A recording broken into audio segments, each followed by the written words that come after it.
华是我的亮光，是我的拯救，我还怕谁呢？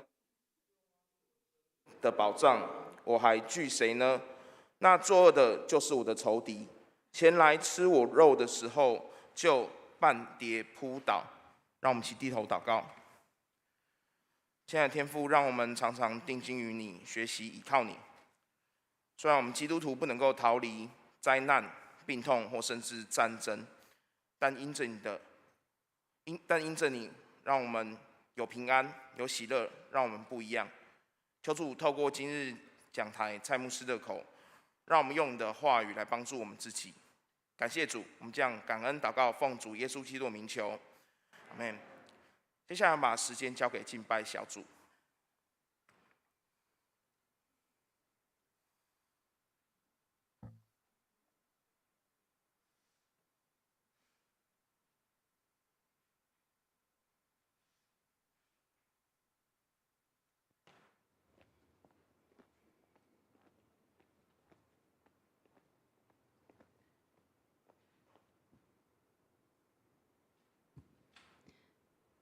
亲爱的弟兄姐妹，平安，平安！感谢神赐下的早晨，让我们可以在这里一起聚集，让我们一起用心灵和诚实来敬拜耶稣。当我们一起高举耶稣名的时候，我们的心就会更加的与耶稣靠近，我们的灵也要因着主耶稣赦罪的权柄得着自由。阿们，阿们。耶和华的名在全地何其美！我们要歌颂他的名。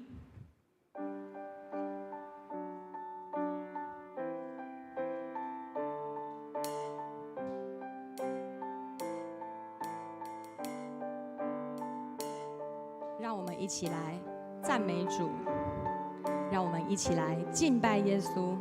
若身体许可，欢迎大家一起站立敬拜神。耶稣，你能使瞎眼看见；耶稣，你能医治伤心人；耶稣，你有权柄释放，叫不可能变为可能。唯有耶稣掌管天地万有，唯有耶稣能使水变成酒，叫狂风巨浪平息，大能赦罪行神迹。耶稣无人与你相比。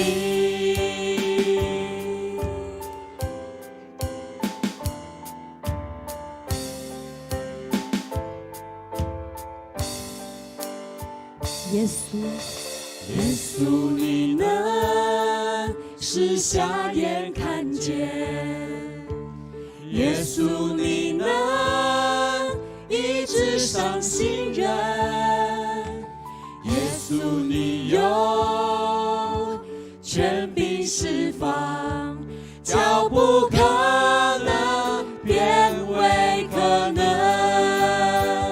唯有耶稣掌管天地万有，唯有耶稣能使水变成酒，叫狂风巨浪平息，大能赦罪行神迹。耶稣无人与你相比，唯有耶稣掌管天地万有，唯有耶稣能使水变成酒，叫狂风巨浪平息，大能赦罪行神迹。耶稣无人与你相比。赞美他，赞美他，耶稣。唯有耶稣掌管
昔在，今在，永在的神，全地都敬拜你。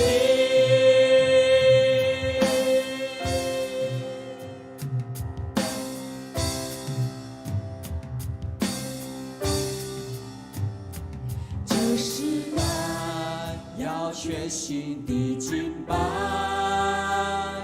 坐在宝座上全能的神。这时代要一心呈现你作为，高举你生命。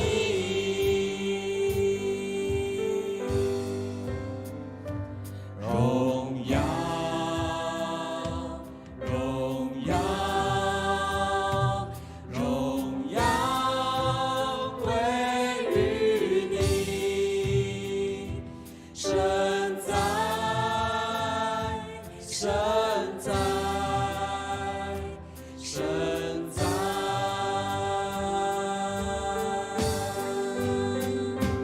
荣耀，荣耀，荣耀归于你，昔在，今在，永在的神，全地都敬拜你。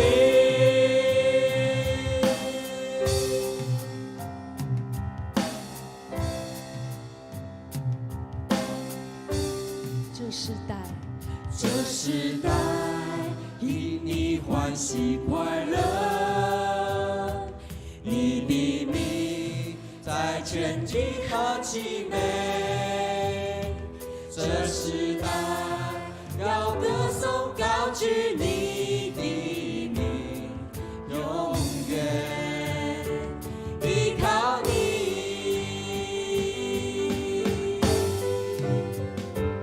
荣耀，荣耀，荣耀归于你，神在，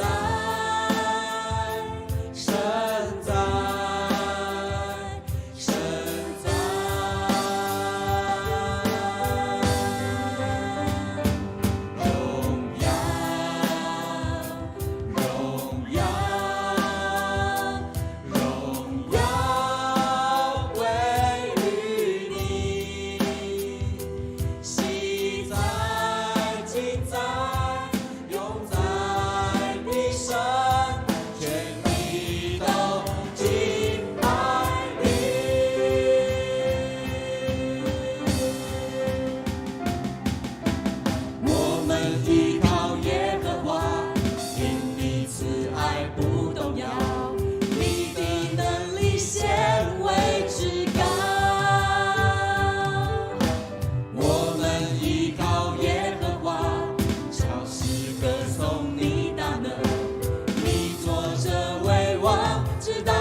感谢耶稣是我们生命的依靠，是我们的榜样。认识耶稣名的人都要依靠他。主耶稣的慈爱永远长存，他的救恩大有荣耀。我们何等有福，可以成为依靠神的人。我们要因主的名欢喜快乐。至高者啊，我要歌颂你的名。主耶稣的名配得所有的赞美。阿门。阿门。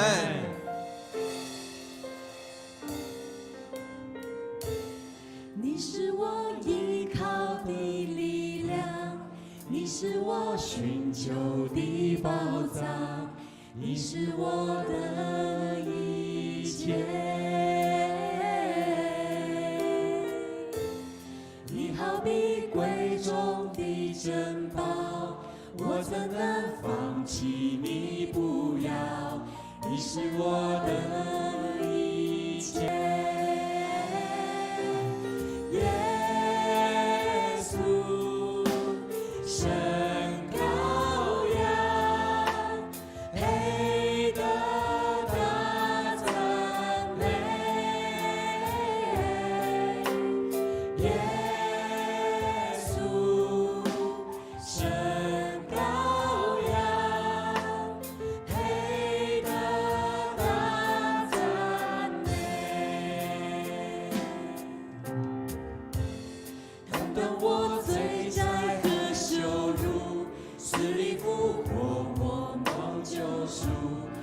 是我的一切，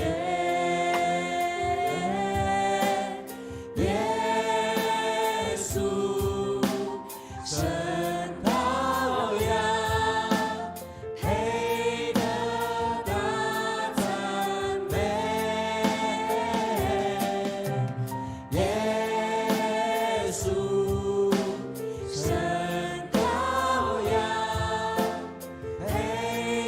神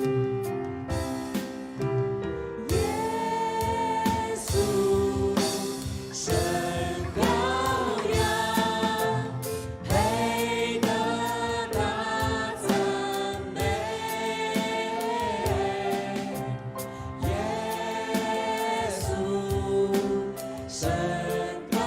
羊，配得。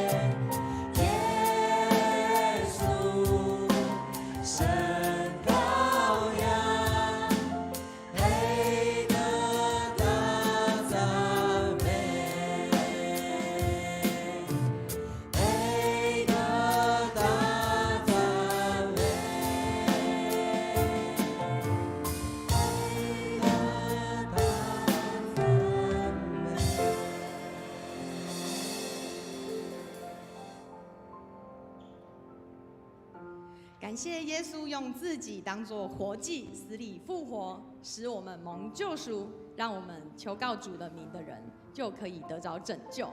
阿门。阿门。让我们一起用使徒信经来宣告我们的信仰。请，我信上帝全能的父，创造天地的主。我信我主耶稣基督，上帝的独生子，由圣灵感孕。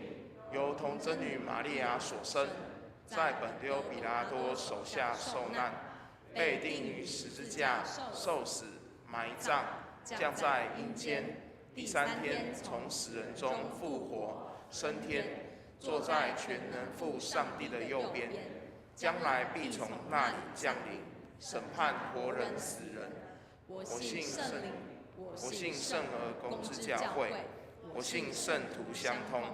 我信罪得赦免，我信身体复活，我信永生。阿们。荣耀颂。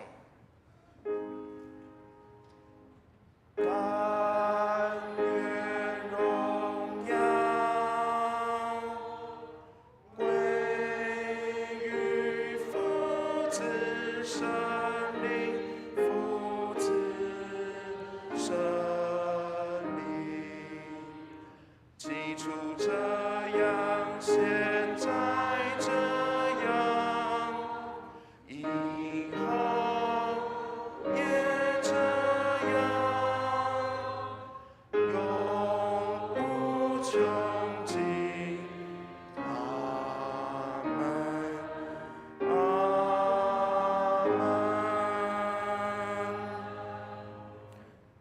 会众请坐。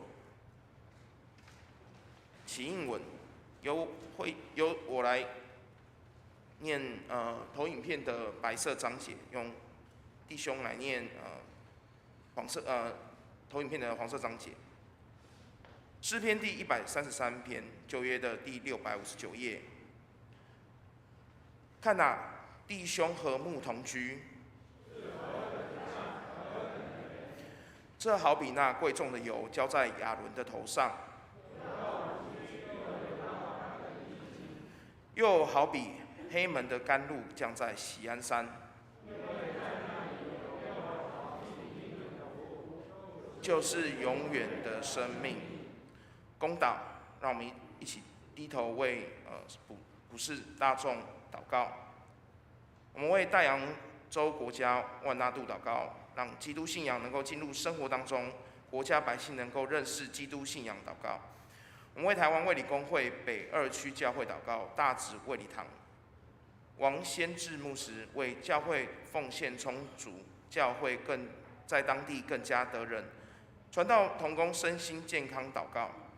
我们为台湾2024总统及立委选举祷告，求神拣选合适的正直和立法者，赐福台湾人民。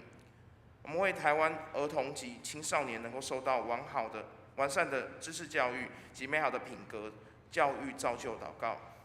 我们也为台湾第一线防疫工作的医护人员、军警祷告，求神赐福他们平安，工作顺利。让我们一起同诵主祷文，请我们在天上的父，愿人都尊你的名为圣，愿你的国降临，愿你的旨意行在地上，如同行在天上。我们日用的饮食，今日赐给我们，免我们的债，如同我们免了人的债，不叫我们遇见试探，救我们脱离凶恶。因为国度、权柄、荣耀，全是你的，直到永远。阿们。接下来今天的经课，我们由蔡绵绵姐妹为我们攻读。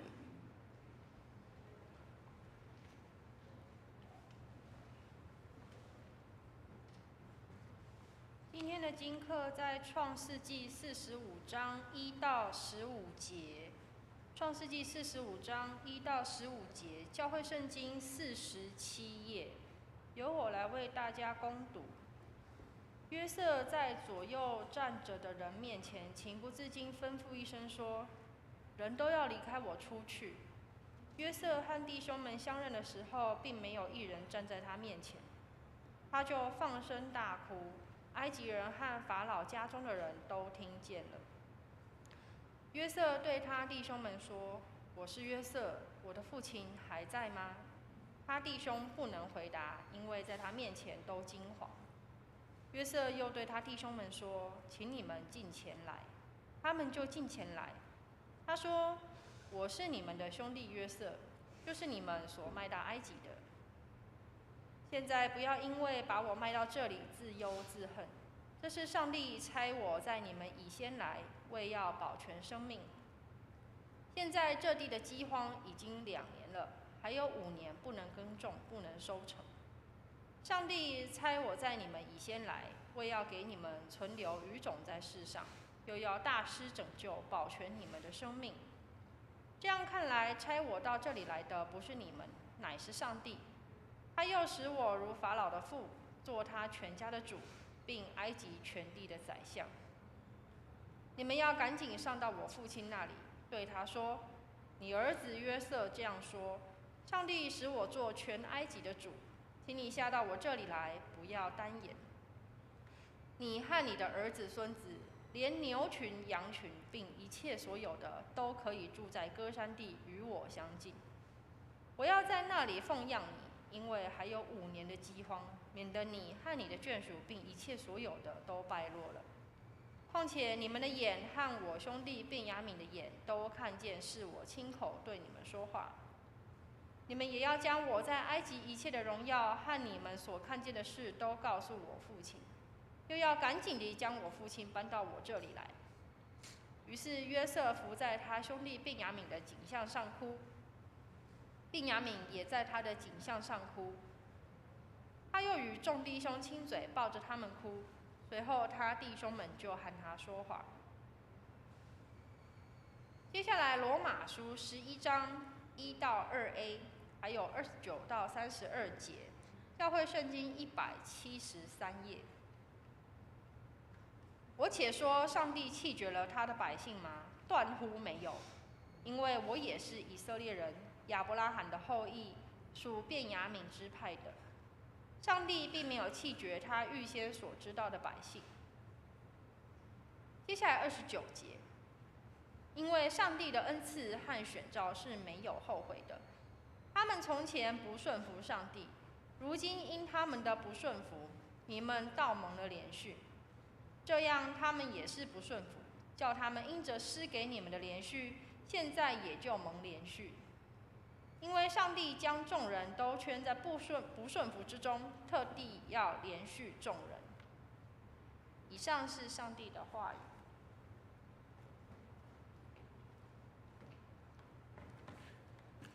读经，今天的经文在马太福音第15章21到28节，由我来攻读。马太福音第15章21到28，耶稣离开那里，退到泰尔西顿的境内去。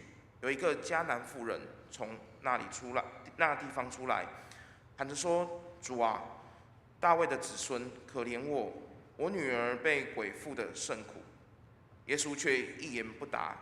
门徒近前来求他说：“这妇人在我们后头喊叫，请打发她走吧。”耶稣说：“我奉差遣，不过是到以色列家迷失的羊那里去。”那妇人来拜他说：“主啊，帮助我。”他回答说：“不好拿儿女的饼丢给狗吃。”妇人说：“主啊，不错，但是狗也吃它主人桌上掉下来的碎渣儿。”耶稣说：“妇人，你的信心是大的，照你所要的，给你成全了吧。”从那时候，他女儿就好了。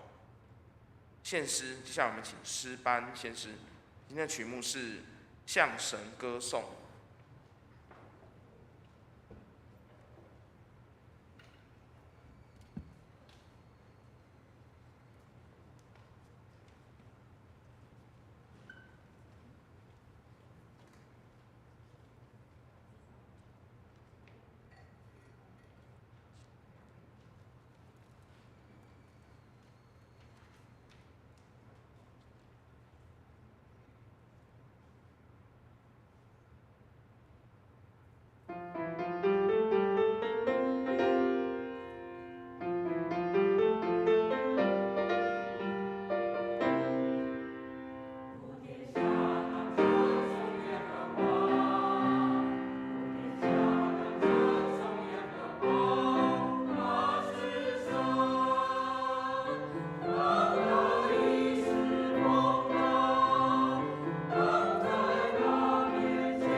谢谢诗班这么美好激励的歌声，愿一切荣耀归给我们的神。接下来我们请我们本堂蔡牧师为我们证道，证道的题目是谁才有信心？我们请蔡牧师。弟兄姐妹平安。下雨下这么多天，不晓得大家的感受如何？今天终于有阳光出现，所以我相信很多人应该会赶快把一些湿掉的被子，或是衣服，或者是一些的需要晒的都赶快拿出来晒，因为有光可以来使用，有热可以帮助我们，让我们可以把这个衣服给晒干。所以，亲爱的弟兄姐妹，光能够把黑暗除去。光能够把潮湿除去，光能够带来恢复跟医治，还有能力。亲爱的弟兄姐妹，上帝帮助我们，让我们可以在雨天过后，我们期待阳光的出现。我们希望阳光可以帮我们杀菌，我们希望阳光可以帮我们晒衣服，我们希望阳光可以把这些阴暗潮湿的地方，让我们可以得到干燥，可以比较好一些，不会太潮湿。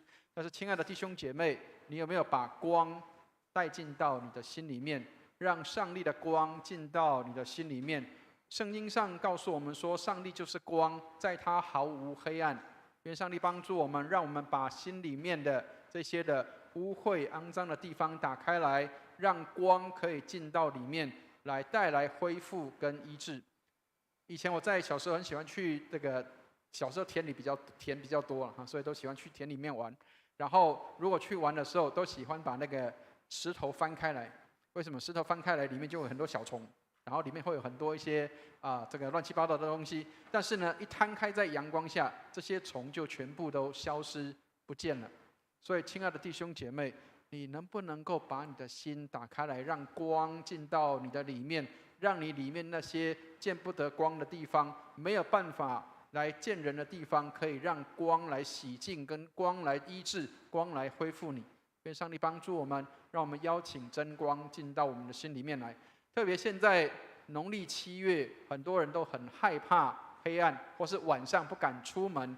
那亲爱的弟兄姐妹，上帝帮助我们，让我们基督徒，我们心里有光，发现照耀我们的时候，让我们可以把光可以带到需要光的地方。好，所以开始前，牧师先做一点工商服务啊。这个小册子，这个福音这个单章，可以让大家带回去使用。可能大家如果刚刚没有拿到的话，在我们的招待桌那边有这个不再害怕这个福音单章，或者是漫画书。它虽然是这个漫画书，但是它其实里面在告诉我们很多一些在农历7月的时候，你可以怎么样不怕这些的黑暗，或者是不怕这些的鬼怪啊。所以我相信我们基督徒，我们都不怕这些鬼怪，但是我们身边的人，他们可能很怕那些鬼怪。那么，所以我们可以透过这个单章，可以发给他们，或者是我们自己读完之后，跟他们做分享，让他们可以在这个黑暗的时候，可以在这个好像觉得好像心里面很害怕的时候，能够感受到有真光来陪伴他们。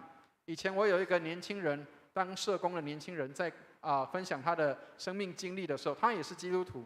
但是各位亲爱的弟兄姐妹，千万不要以为基督徒就怕鬼，或是不怕那个好像这个坟墓或者是这些地方。他说，因为他们家是住在白河那个地方，那他的家的附近有一个这个坟墓的墓地，一个乱葬岗的地方。他说他每次经过的时候都要赶快唱诗歌，然后边骑脚踏车边唱诗歌，他很害怕。但是亲爱的弟兄姐妹，上帝帮助我们，让我们能够邀请真光进到心里面来的时候，我们就不再害怕。有上帝帮助我们，让我们不再有这些的恐惧，不再有这些的阴影在我们的里面，因为有真光在我们的里面。愿上帝帮助我们。开始前一样跟大家分享一个笑话跟故事，只是一个笑话这是不要照着学哈，这个不要照着学，因为这个是一般民间信仰他们这样做的。有一个这个小朋友，他这个跟这个去拜他的这个阿祖，拜他的这个曾祖父的时候他就这个人家在烧纸钱的时候，他就把家里面的他的考试卷还有讲义都全部都丢在那个人家那个烧纸钱的地方，然后他在念叨叨有词，他跟他的阿祖讲什么？他说：“阿祖，那个老师说如果这个年纪大的人的话，要多做一些题目，或是多去思考一些东西，这样才不会失智哦。所以我就烧一些东西给你，希望你到下面去，你要学会做题目，这样才不会失智。然后他后面再加一句：如果你题目不会做的话，请你把我的老师带下去。听得懂意思吗？其实他真正希望是什么？他希望老师不要出太多的作业跟题目给他写了哈。所以这个只是一个笑话，但是不要学哈，因为这个是这个民间信仰的。好，但是亲爱的弟兄姐妹，这几天我在新闻上看到一个东西，让我也觉得心里面蛮失望的，就是我们的孩子们渐渐对于面对困难或是面对一些问题，不再去学会说我怎么样去胜过它，去突破一些困难，而是避免它，或是不要去碰那个东西。最近有一个新闻是这样写，他说有一个3年级的孩子，他的暑假作业要写1000字的一个作文。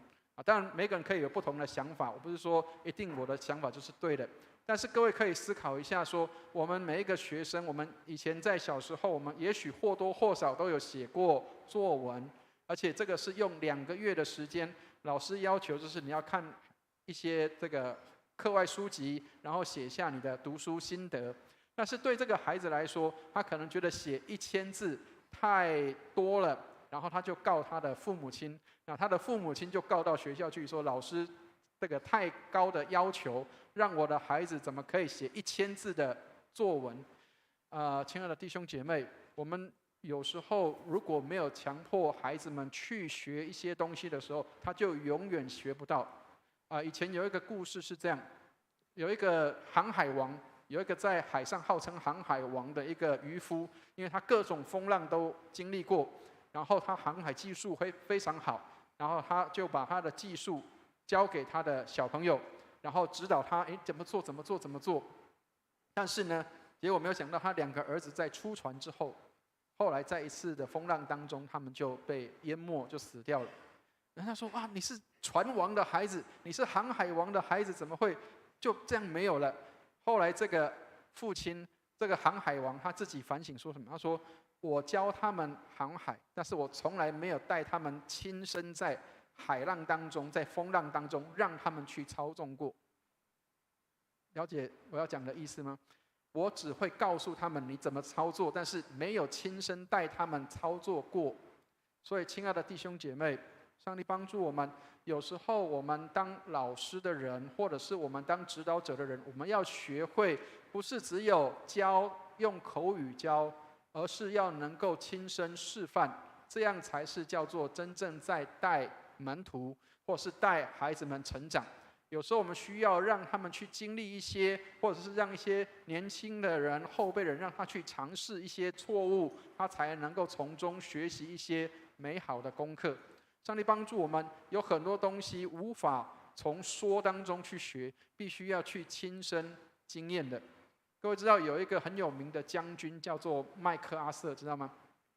麦克阿瑟曾经有讲过这样的话，他说：如果给我100万美金，要我重新入伍，我不干；要我重新当入伍生进去，他说我不要做这个事情。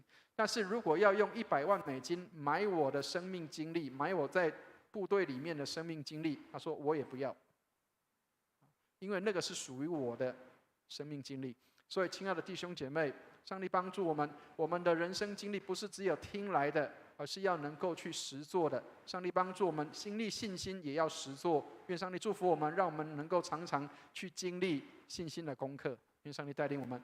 好，我们一起来举起圣经来祷告，愿上帝的话成为我们的帮助和力量。让我们举起圣经，我们一起来用这个祷文来祷告。我们一起念，请：这是我的圣经，他说我是谁，我就是谁；他说我拥有就拥有，他说我可以就可以。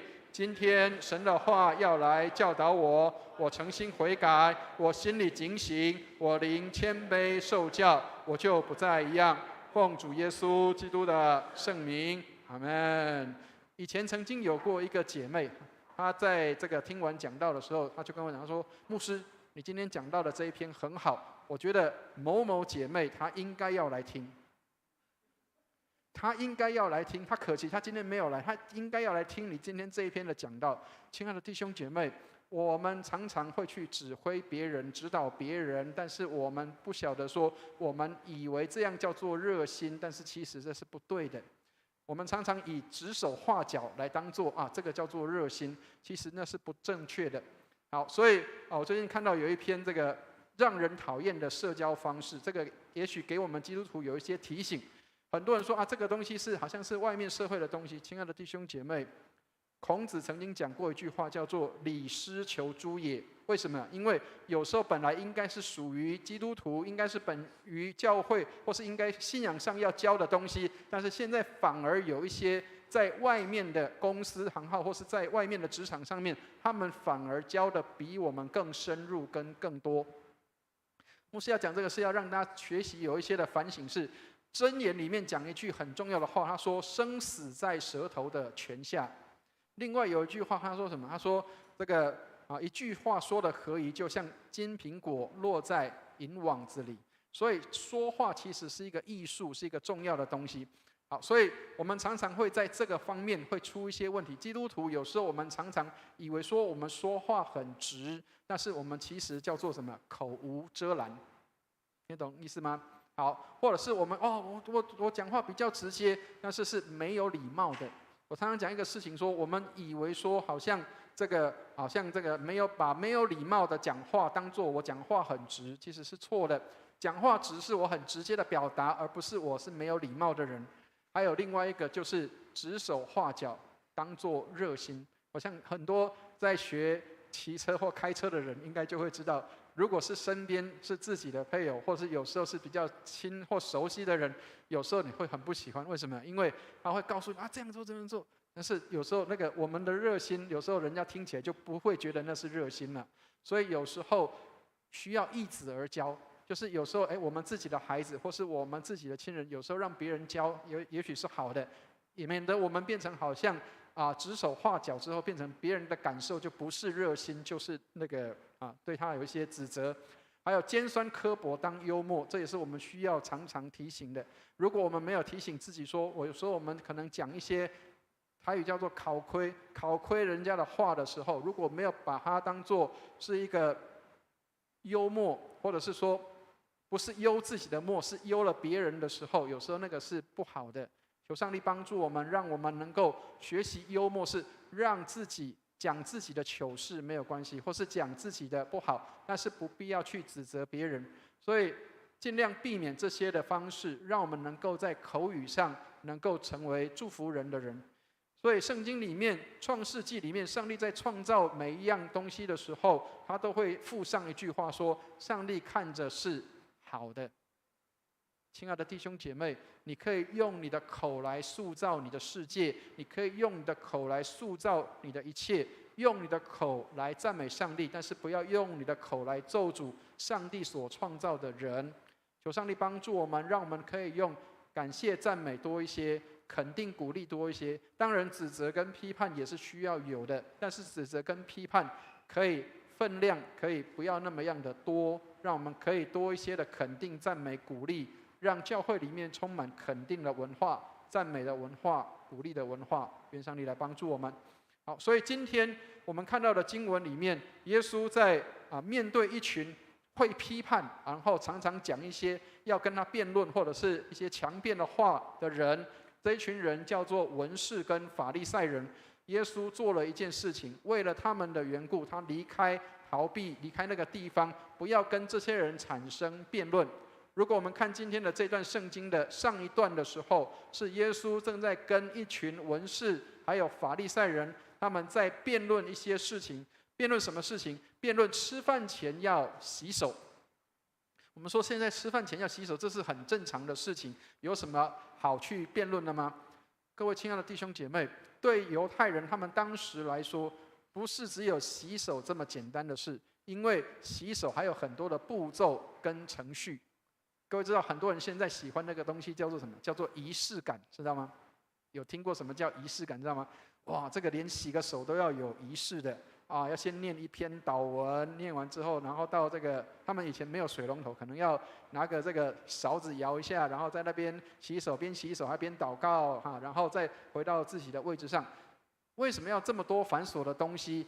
因为他们认为，今天你如果出去到外面的时候，你如果去市场买菜，或是你今天去外面跟人接触的时候，你会沾染到一些不洁净或不干净的污秽包括比如说别人的这个遇到一些不对的人，或者是遇到一些不好的人的话，你可能需要回家要自洁。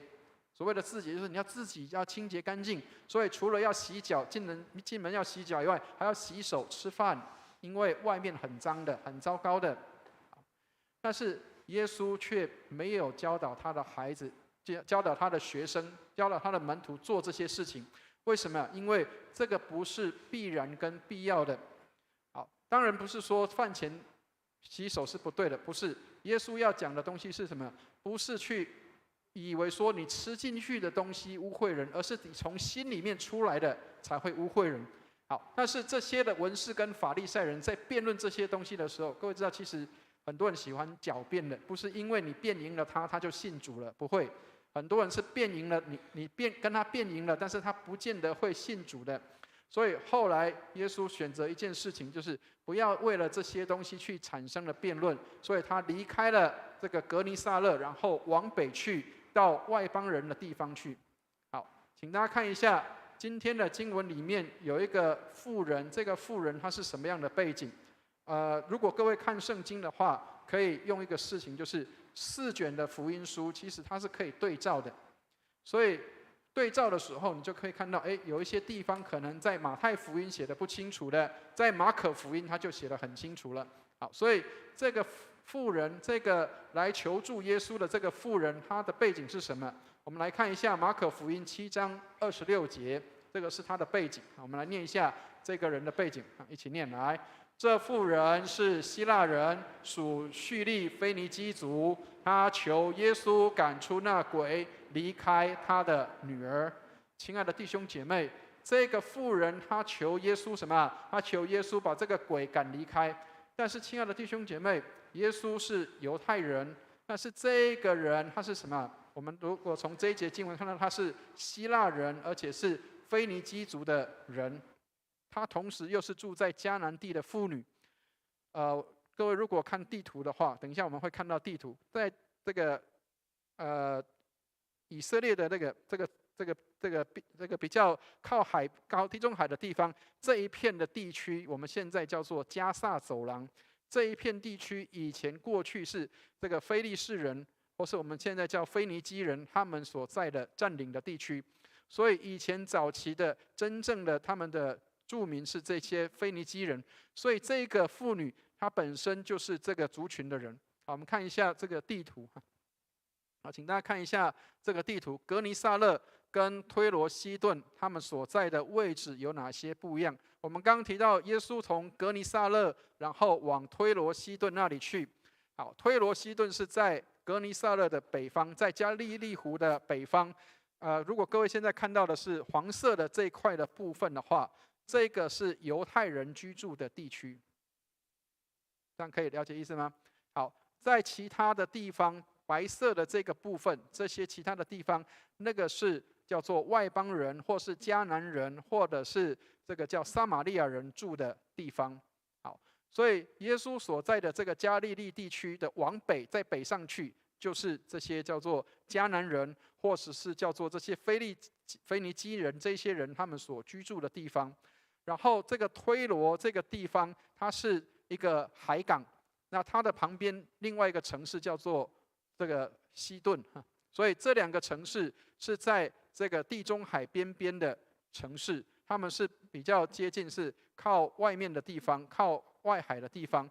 那加利利海当然就是犹太人他们赖以为生，或者是当时以色列人他们在那里捕鱼，所以彼得跟他的同伴常常是在那里捕鱼的。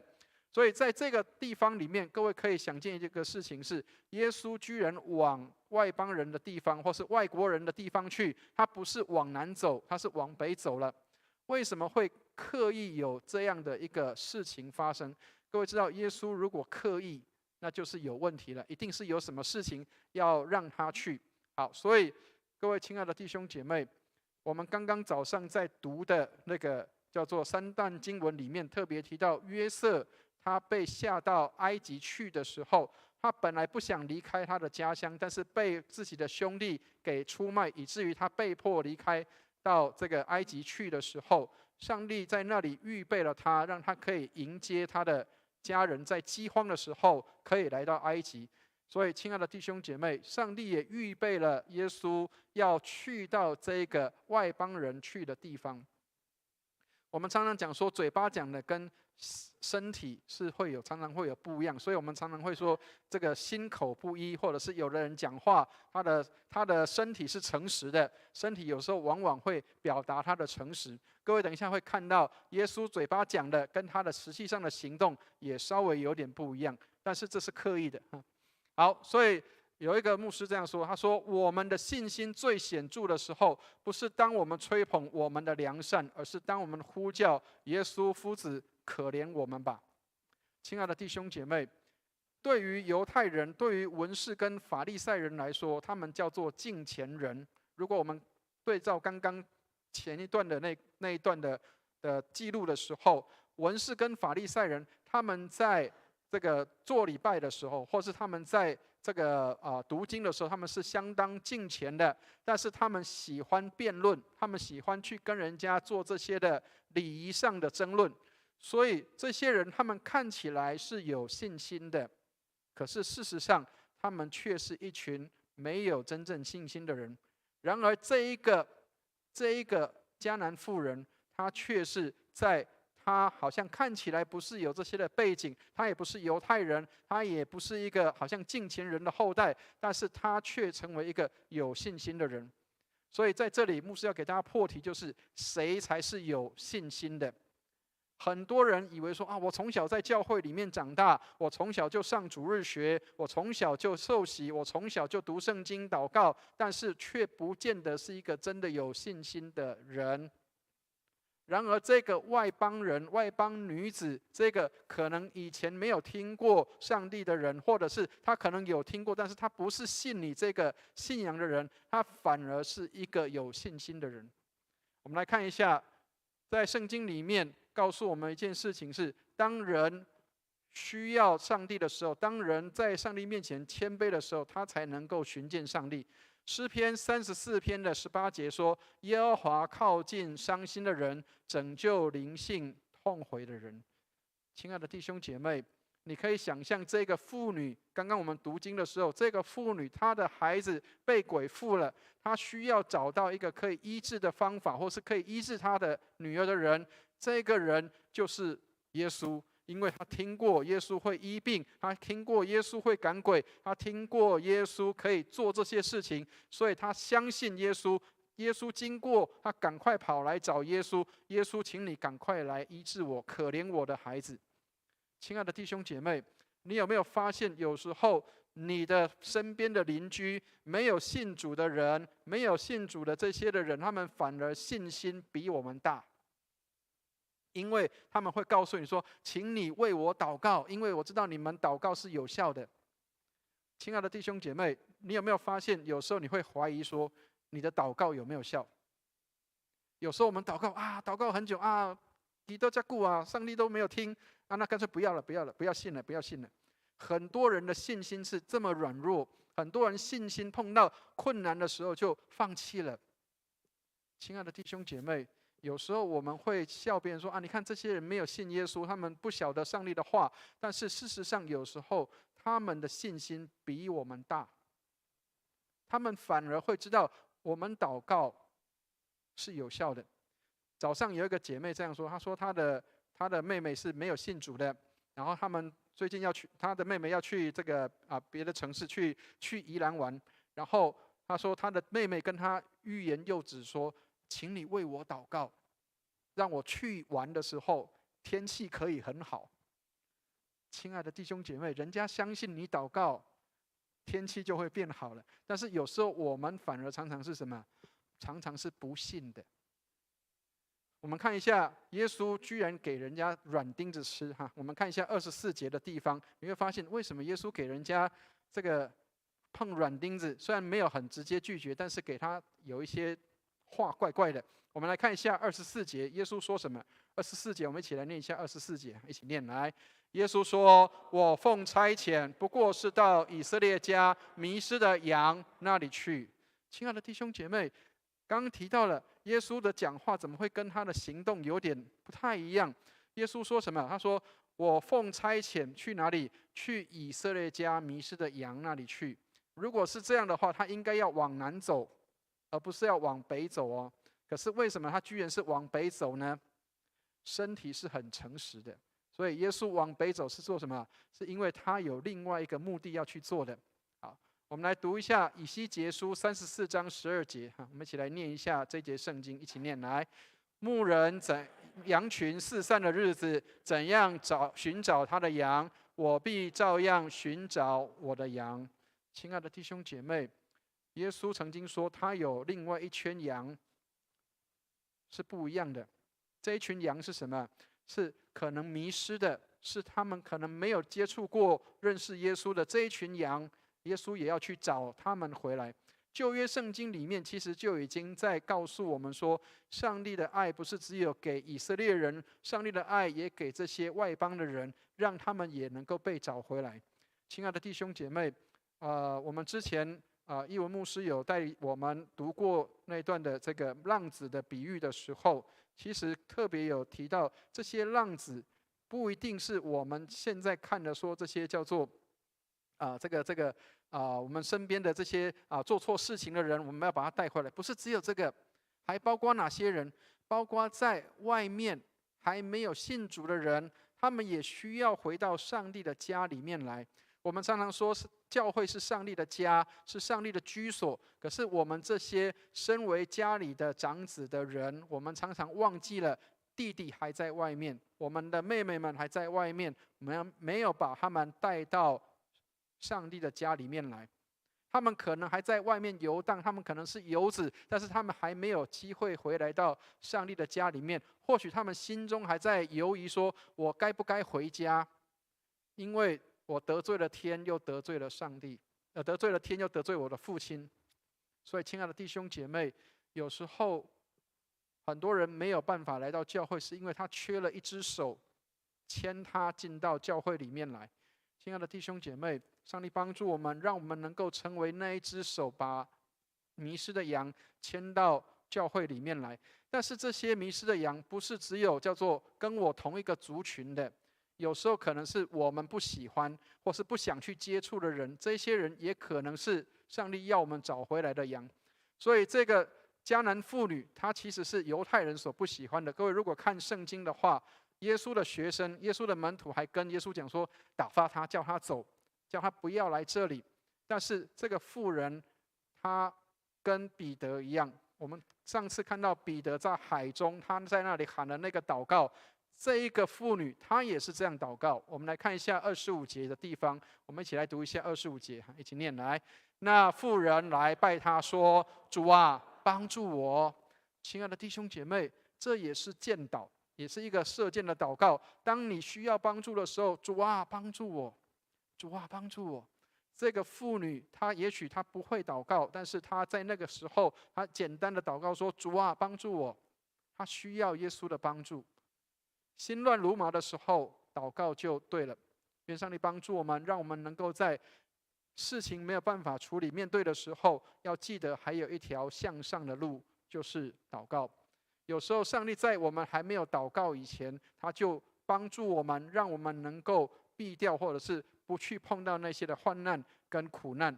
上帝帮助我们，上帝知道我们的心思意念。有时候我们可能看作不顺利的，有时候可能看作不好的，反而是上帝另外一个奇妙的工作。昨天早上我们这个陪谈员训练课程当中，有一个姐妹，她也是不小心看错时间。她说她急急忙忙的跑来要来上课，这个9点多她就过来了。结果她说她前脚一踏进礼拜堂的门，后脚雨就下来了。她说如果我晚出门的话，可能我就碰到雨了。亲爱的弟兄姐妹，有时候我们可能会觉得不顺利，或者是不好的事情，但是在上帝的手中永远是好的。不晓得各位有没有听过有一句成语，在华人的成语里面有一句话叫做“塞翁失马，焉知非福”。其实这个话很适合我们基督徒来使用。为什么？因为对基督徒来说，我们常常可能会看到的东西会跟别人不一样。别人也许觉得你怎么这么糟糕，状况这么差，但是这也许是另外一个机会。塞翁失马，焉知非福。有时候在苦难当中，不见得是一件坏事。圣经里面常常用苦难来当做一个训练的场所，所以诗篇里面也常常提到说：“我受苦是与我有益，为要学习你的律例。”上帝透过诗人把这样的信息传递出来：我受苦是与我有益。我们受苦是有益处的，这个会帮助我们的生命可以做一些的成长。所以谦卑来到上帝的面前，让他成为你的一切。这个迦南妇女，她没有办法，没有其他人可以救她的女儿的时候，她只能够谦卑的来到上帝的面前。亲爱的弟兄姐妹，有时候我们常常会把自己当成神了。我们有时候会觉得好像一切都在我的掌握中，一切都在我的安排中，一切都在我的管理之下，好像一切都可以有顺序。有时候我们把自己当神了，把自己当上帝了，以至于我们无法谦卑在上帝的面前。亲爱的弟兄姐妹，八福里面的第一个福气说：虚心的人有福了，因为天国是他们的。虚心的人在原来的意思是谦卑的人，或者我们说它叫做心里面贫穷的人。当你看到自己贫穷一无所有的时候，你才能够愿意谦卑的来到上帝的面前。好，我们来看一下耶稣怎么样给这个妇女有一个软钉子哈。然后我们来看一下26节，我们一起来念一下26节，一起念来。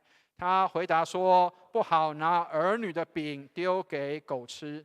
好，亲爱的弟兄姐妹，这个各位现在看到的这个食物很好，这个是以色列人他们的传统食物，这个叫做辫子面包。好，给大家看一下，以色列人他们吃的东西，大概传统的食物大概像这些。各位知道这个最上面那个黑黑点点的那个就是无酵饼，下面这个应该大家很熟悉，常常看到这个是 bagel， 对不对？好，另外一种就是这个辫子面包。可能外面你去面包店可能也会看到，或是买到这些东西。犹太人不是都不吃有酵母的，只有在除酵节的时候，他们要吃无酵饼，但是其他时候他们吃的面包跟大家都一样。好，但是呢，通常他们会这样。我不晓得各位有没有看过，应该有点类似这个文化的状况。各位知道，其实法国面包不是以前早期不是拿来吃的。各位知道法国面包是拿来做什么用的，知道吗？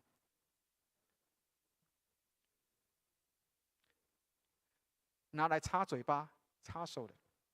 那以前早期那个法国人很有钱的人，他们是吃肉啊，然后那个油腻的时候嘴巴，对不对？然后拿什么？拿面包来擦嘴巴，或者是擦手，手油油的。然后吃完之后就什么？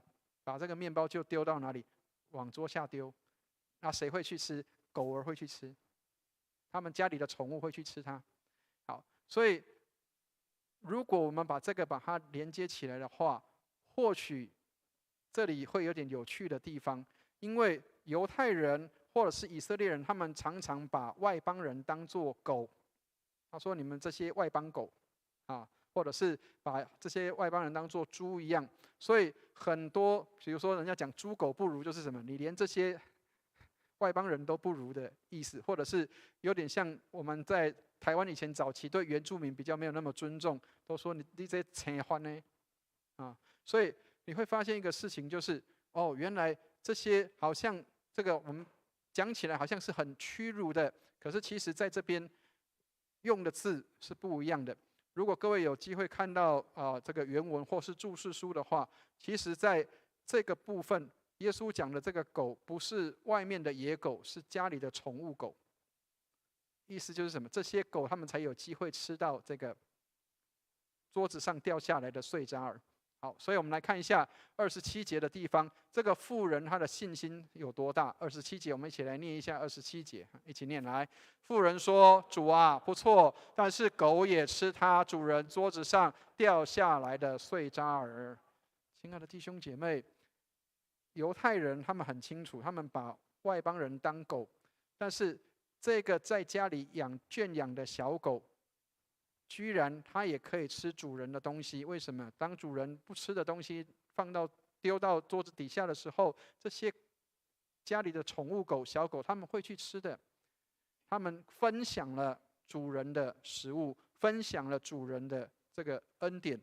所以，亲爱的弟兄姐妹，这个姐妹，这个外邦的姐妹，这个没有信上帝的这个姐妹，她在做什么？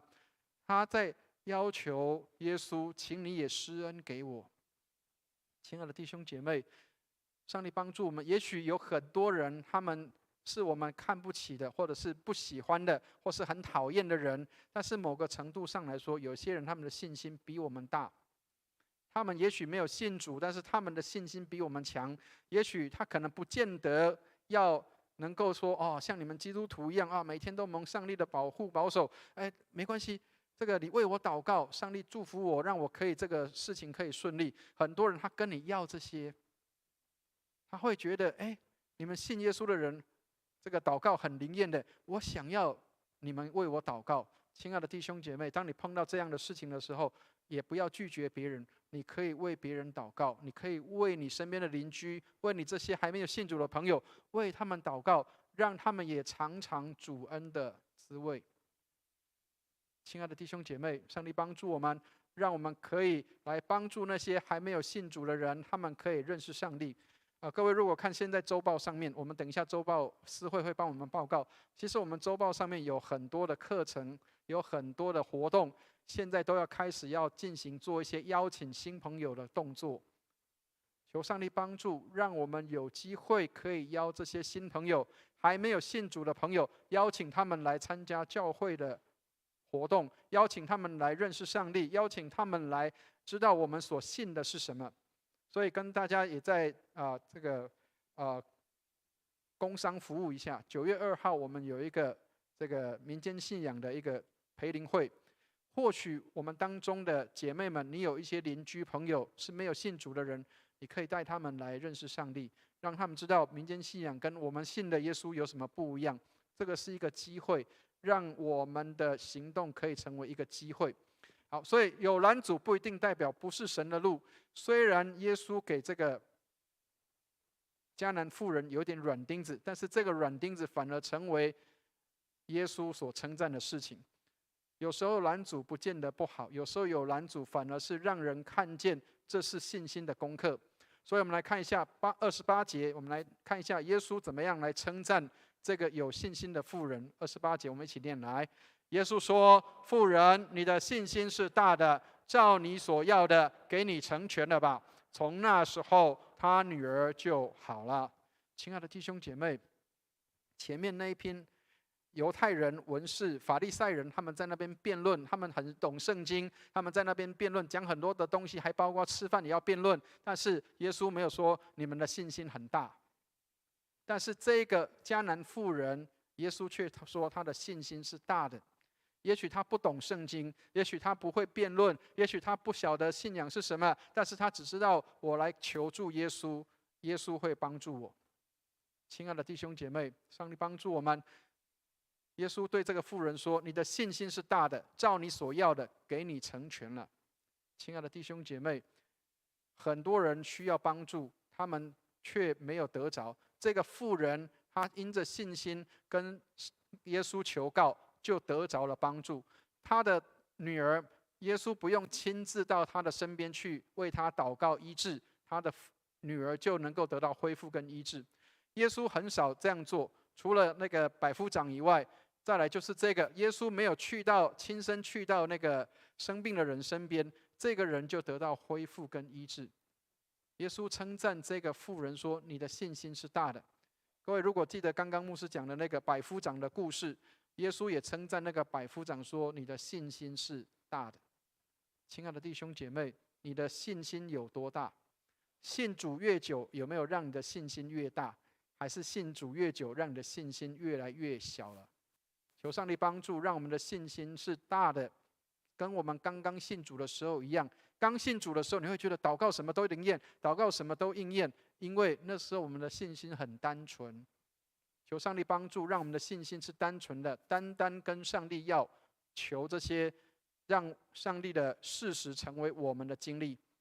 所以邀请耶稣、相信耶稣，不是只是要耶稣进入你的生命，而是你要进入耶稣的生命，你要成为像耶稣一样那样的生命的人，可以成为人的祝福。你可以为别人祷告，让别人也因为你得到祝福、得到帮助。所以今天的经文给我们几个提醒：第一个，真正的信心是在上帝面前要谦卑自己。所以很多人说，为什么我祷告没有在上帝面前灵验？因为你要上帝听你的，而不是你要听上帝的。所以你要听上帝的，自己要先成为一个谦卑的人，在上帝的面前。所以只有自己无能为力的时候，才承认上帝应该得到敬拜。很多时候，如果我们觉得自己还有办法，我们常常会靠自己的办法。但是只有谦卑在上帝面前，才知道我们一无所有，我们需要上帝的恩典。所以有一个神学家叫陶树，他这样说：他说，一个没有在神面前谦卑的人，永远没有办法成为一个敬拜的人。所以我们很喜欢带敬拜，我们也参与敬拜。亲爱的弟兄姐妹，敬拜不是只有敬拜团在前面带敬拜，是我们也要跟他们一起敬拜。但是如果我们没有谦卑的话，恐怕我们就没有办法成为一个敬拜的人。当诗班在唱诗的时候，如果我们没有成为一个谦卑的人，我们就没有办法跟弟兄姐妹一起谦卑的来敬拜。上帝帮助我们，让我们可以成为一个在上帝面前有信心的人，是一个谦卑的人。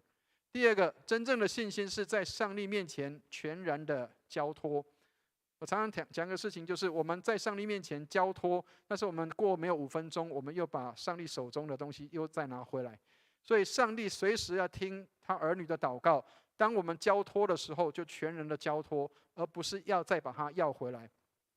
每一个祷告都是，每一个瞬间都是美好的祷告。亲爱的弟兄姐妹，每一个时刻都是可以祷告的时刻。所以将你的喜乐、哀哭都化成祷告，带到上帝的面前。有很多人这样说：好的事情对别人说，坏的事情跟上帝说。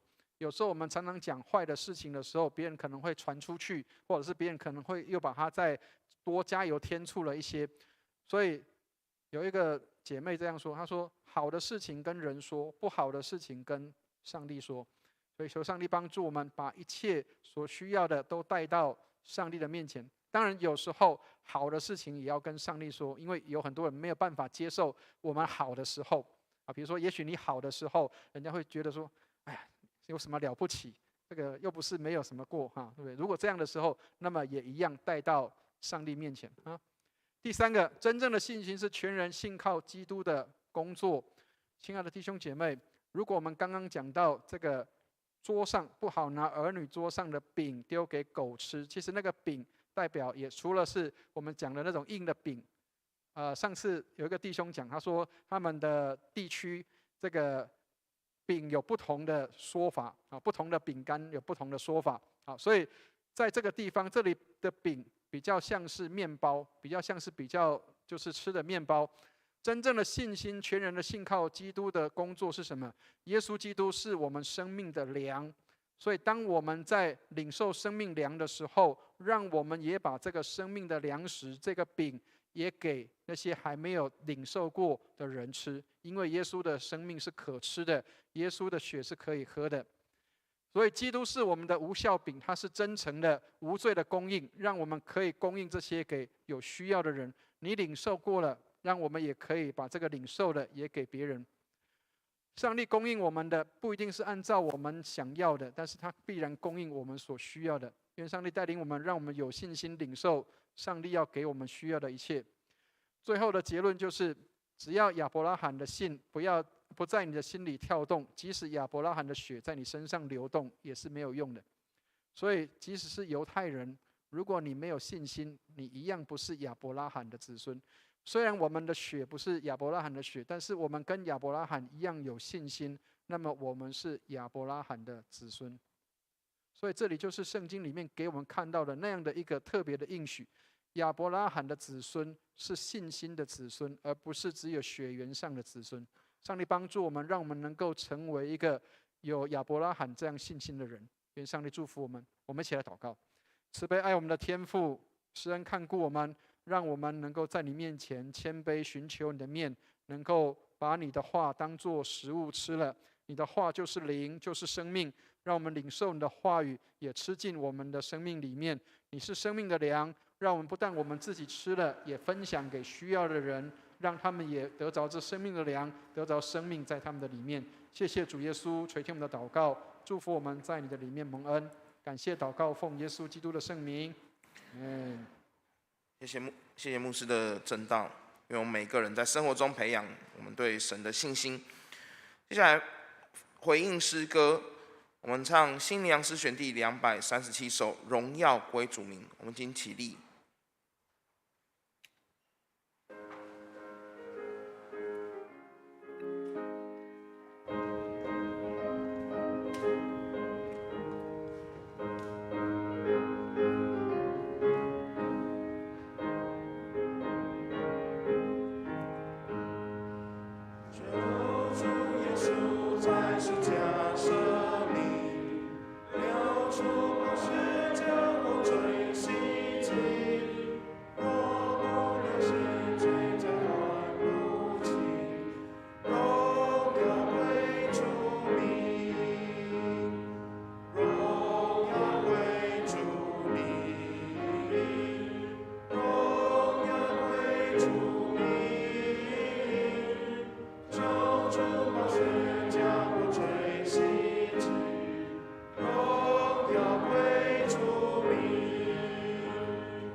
请坐。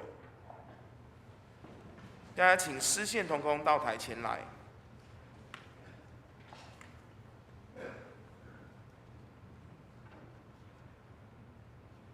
我们一起低头祷告。亲爱的天父，因为我们的信仰，对信仰信心能够在每日的生活中锻炼，成为逆境的养分，成为他人的帮助，成为家庭的祝福。现在我们献上一点金钱，成为主的圣工使用，愿主赐福。我们这样感谢祷告，奉主耶稣基督的名求，阿们。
现在让我们来介绍新朋友。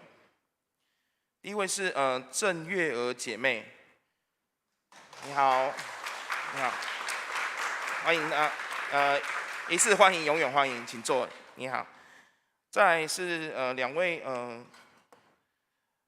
一位是怀恩堂的姐妹，是廖恩惠姐妹，你好，请坐。第二位是一位戏子的会友，戏子教会的会友杨世贤弟兄，是你好，你好。然后再来两位是一位是蔡瑞环弟兄，跟一位吴以诺姐妹，你好。谢谢，请坐。他目前都在寻找教会当中。那个俗话说得好，找到合适的教会比这个找到日本压缩机还困难。好，希望他们能够找到合适的教会。接下来我们一起来唱《我们成为一家人》。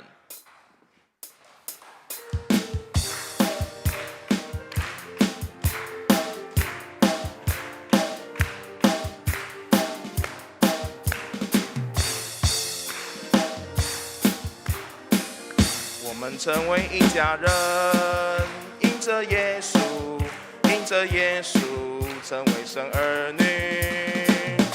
我们成为一家人，因着耶稣，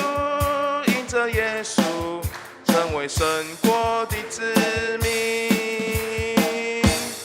因着耶稣的洁净，因着耶稣入光明。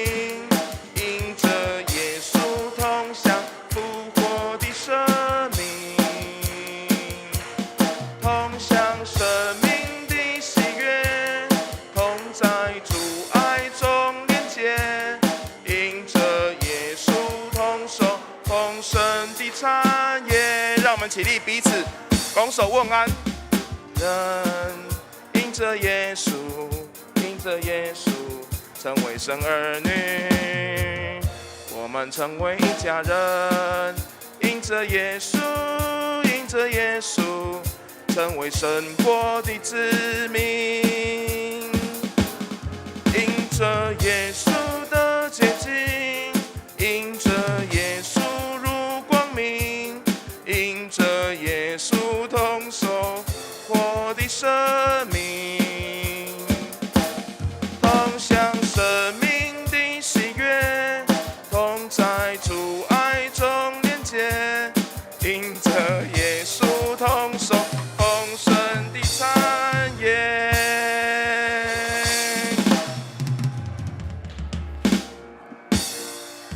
好，谢谢大家。今天的这个教会消息比较多，我们加速进行。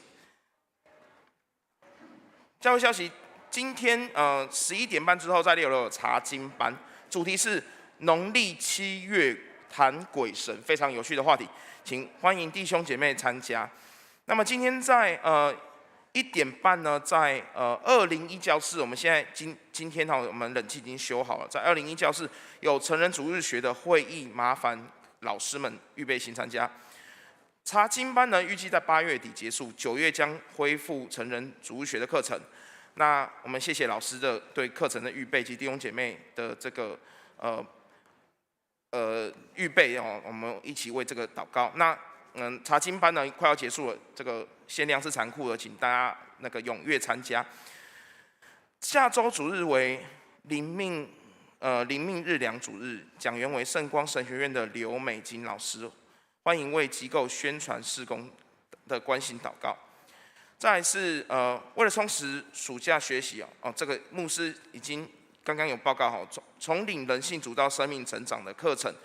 那下周六是最后一次的课程，那欢迎大家周六上午10点参加。那再来是下周教会将针对这个教会升小学、国中、高中的学生进入新的学校后的一些环境、课业，还有适应我们为此关心。那么当天主日后11点40分，在2楼大厅有举办家长的座谈会，欢迎儿童主日学的老师，还有我们的家长们一起来参加哈。终于要开学了，非常感谢主。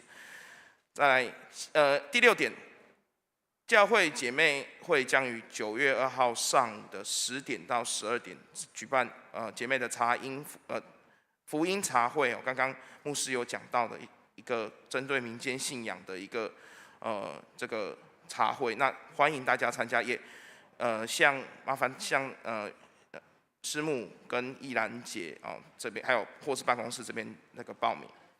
在第7点，卫理神学院暑假将将开这个一个课程是婚姻与家庭辅导，由林丰全牧师授课，在9月4号到11号每晚的7点到9点上课，欢迎弟兄姐妹来报名参加。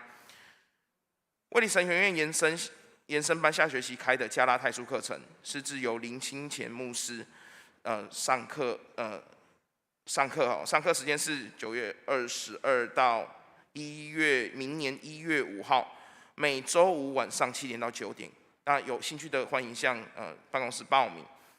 再来，我们请那个淑仪执事为我们宣传一下目前紧锣密鼓在报名的这个10月14号到21号的这个圣经中游，我们请淑仪执事。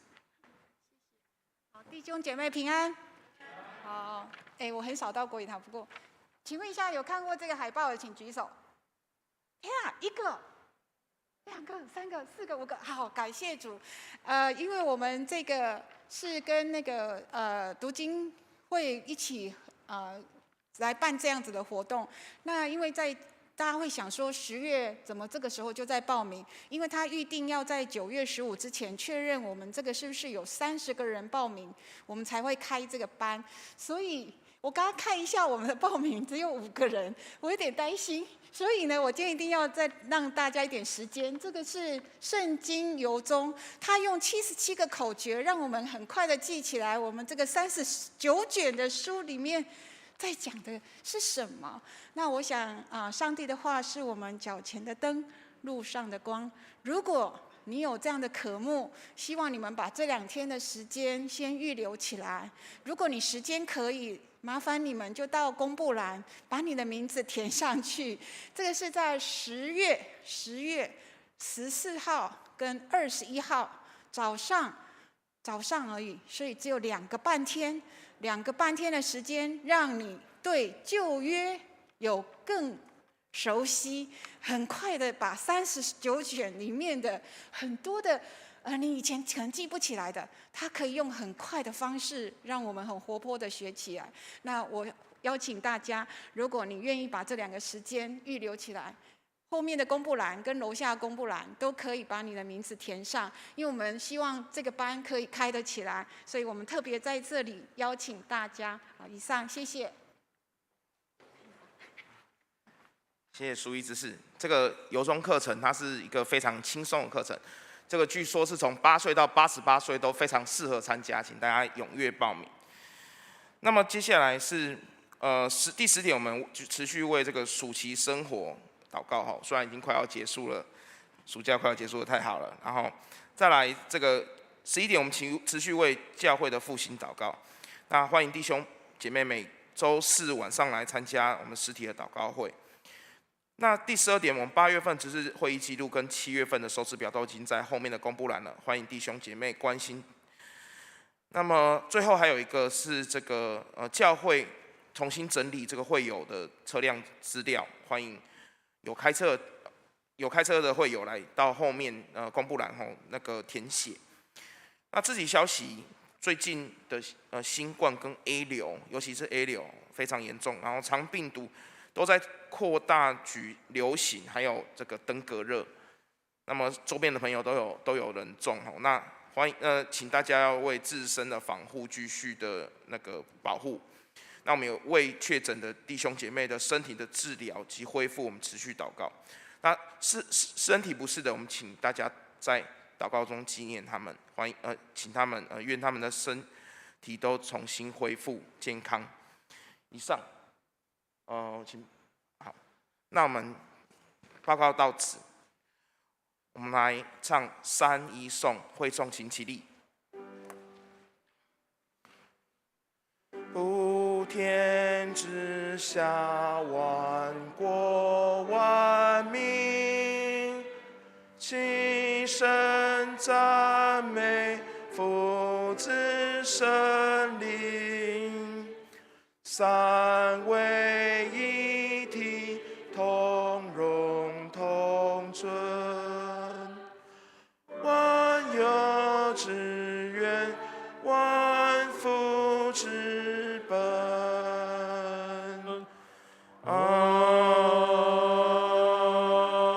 门。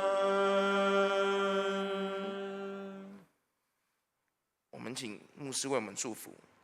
弟兄姐妹，我们一起来领受上帝的祝福。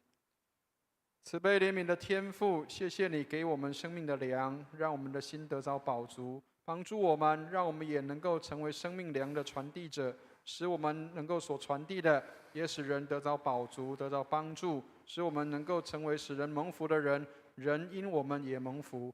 愿我主耶稣基督的恩惠、天父上帝的慈爱、圣灵的感动与交通，常与我们众人同在，从今时直到永永远远。阿门。阿门颂。阿门。阿门。阿门。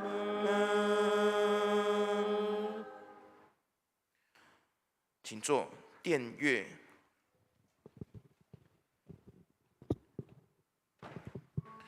在殿院中，请为今天的肢体消息跟教会事工祷告。